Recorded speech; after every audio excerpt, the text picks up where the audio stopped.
So unfortunately, there are a number of reasons that an IVF cycle might be canceled. Probably by far the most common reason is a lack of adequate response to the stimulation medications that we utilize. To make IVF successful, ideally you want to obtain a large number of eggs that you can then expose to sperm and create a reasonable number of embryos. And what we found out at our center, and which is true in most other centers, is that we want to have the individual to develop at least 4 good-sized follicles from which we think we can obtain mature eggs. If that doesn't happen, then usually we'll cancel the cycle, because unfortunately what we've discovered is that if we go forward with retrieval, very, very rarely does a pregnancy occur. So usually the main reason, the most common reason to cancel a cycle is for a suboptimal response. A second reason that the cycles can get canceled is for what we refer to as a premature elevation of progesterone. So progesterone is the hormone that you normally make in a natural cycle after you've ovulated. And progesterone is very important in terms of making the lining of the uterus develop appropriately so that an embryo can implant. But what can happen sometimes during an IVF cycle is that the progesterone level can become prematurely elevated. In other words, it becomes elevated prior to us being ready to go in and obtain the eggs. And the problem with that is it makes the lining of our uterus develop prematurely. And the problem with that is then when we go back to put the embryos into the uterus, the lining of the uterus is too advanced and the embryos won't implant. So we can cancel a cycle if the progesterone rises. Usually in that scenario what we'll do though is we'll go forward with the cycle and we'll retrieve the eggs and we'll expose them to sperm. We just won't do the transfer. So in that scenario, the only thing that's really getting canceled, it's not the cycle itself, it's just the transfer. So we'll freeze the embryos, and then a subsequent natural cycle, we can then transfer those embryos back when they have a much greater chance of implanting. Probably the third reason that a cycle can be canceled is for just the opposite reason as the very first reason.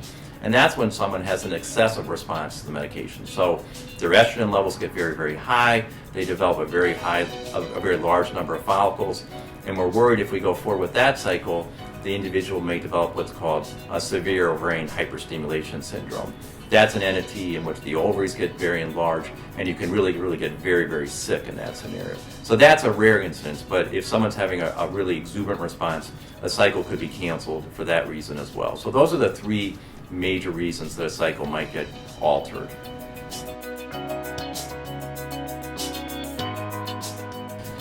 The ability to predict who will have a cycle canceled is somewhat difficult, but the group that it's most easy to have a sense as to whether or not that's going to happen are individuals who have what we refer to as a poor ovarian reserve.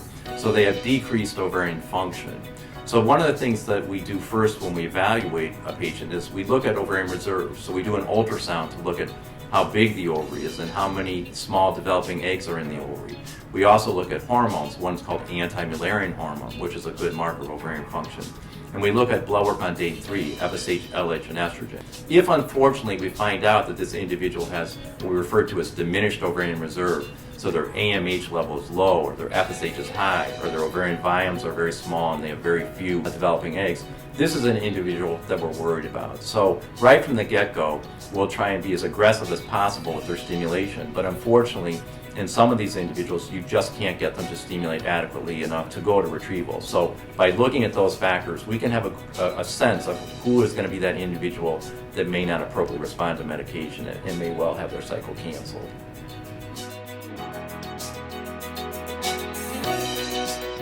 So what we like to do is, if unfortunately an individual fails a cycle, is we like to get the input of everyone involved in the practice. By that I mean all the physicians, so the 5 of us who work primarily with our patients, our embryologists, our nursing staff, and our fellows. And so what we do is we have what's called failed cycle review, and that happens twice monthly. And we all sit down and we go through each one of the cycles that unfortunately failed. And we look at all the parameters of the cycle. We look at how did you respond to the medication, how many eggs did you get, what were the quality of the eggs, what did the sperm look like, what was your fertilization, what did the embryos look like, did you get any embryos frozen?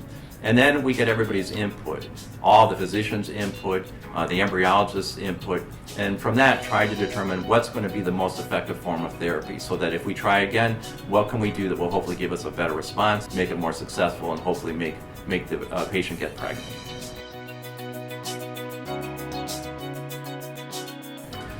Typically, if a patient has had a failed cycle, we'll typically recommend a rest cycle in between. The major reason for that is we want to have the opportunity, if the cycle has failed, to review it. So if unfortunately the cycle fails and you get your period, we're not ready, so to speak, to have you start medication right away because we haven't had the opportunity to sit down as a group and do what we refer to as our failed cycle review and come up with what we think is going to be the most prudent plan to make your upcoming cycle successful. So it's fair to say if a cycle's failed, usually we skip a month. We have a rest cycle before we reinitiate therapy with a subsequent protocol.